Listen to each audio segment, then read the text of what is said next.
Universitas Nasional Jakarta bekerja sama dengan PT Karya Pak Oles kembali menggelar konferensi internasional kedua yang bertajuk Environmental and Food Safety for Human Welfare yang dilaksanakan di Sanur Denpasar Minggu pagi tadi.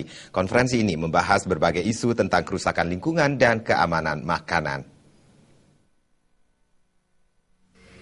Konferensi internasional ini dibuka secara resmi oleh Profesor Ernawati Sinaga, mewakili Rektor UNAS didampingi oleh Dirut PT Karya Pak Oles Gede Ngurah Wididana, dan dihadiri sejumlah delegasi dari 7 negara anggota dari APNAM, Asia Pacific Agriculture Network, praktisi pertanian organik, akademisi dan mahasiswa.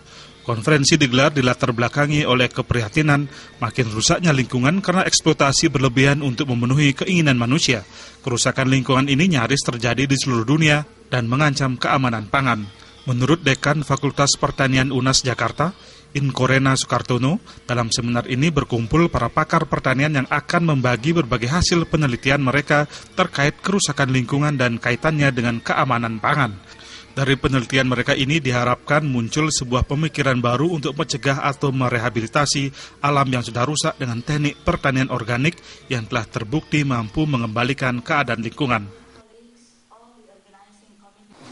Lingkungan sudah mulai rusak, kemudian juga persoalan pangan itu menjadi persoalan seluruh umat manusia, seluruh muka bumi ini bicara pangan, tetapi ketersediaan pangan juga ternyata tidak bisa merata di seluruh dunia. Jadi ini yang ingin kita gali sehingga persoalan lingkungan bisa terpecahkan, juga keamanan pangan juga bisa terpecahkan untuk memperoleh kesejahteraan manusia di seluruh dunia. Sementara itu, Dirut PT Karya Pak Oles Gede Ngurah Wididana yang juga pakar pertanian organik ini mengatakan bahwa sangat tepat konferensi ini digelar di tengah kerusakan lingkungan yang semakin parah. Kerusakan ini sebagian besar disebabkan eksploitasi untuk memenuhi kebutuhan manusia akan pangan yang instan.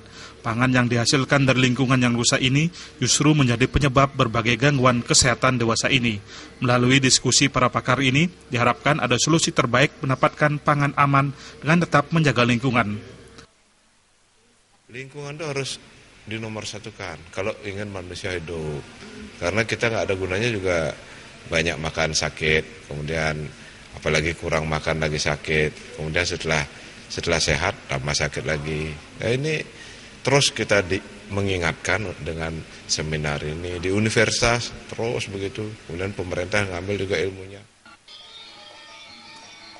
Konferensi menghadirkan 2 keynote speaker yakni Ernawati Sinaga dengan materi herbal medicine dan Takashi Hayase dengan topik lingkungan. Hasil seminar ini nantinya akan diserahkan kepada lembaga-lembaga terkait di bawah PBB untuk sebagai bahan pemikiran perbaikan lingkungan. Ria Sebali TV.